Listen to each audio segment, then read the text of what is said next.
This is a Lionel Hudson number 618, Boston and Albany. It's a 4-6-4 wheel configuration. Just a beautiful, almost like new engine, although it was made in the 90s.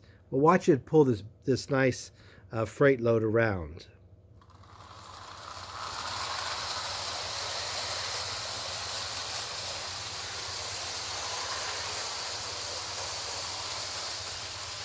This has the pretty lights on it.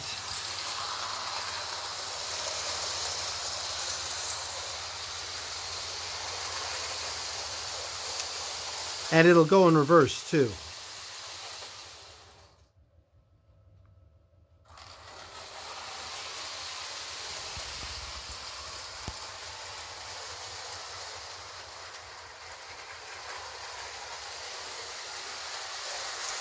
See the smoker?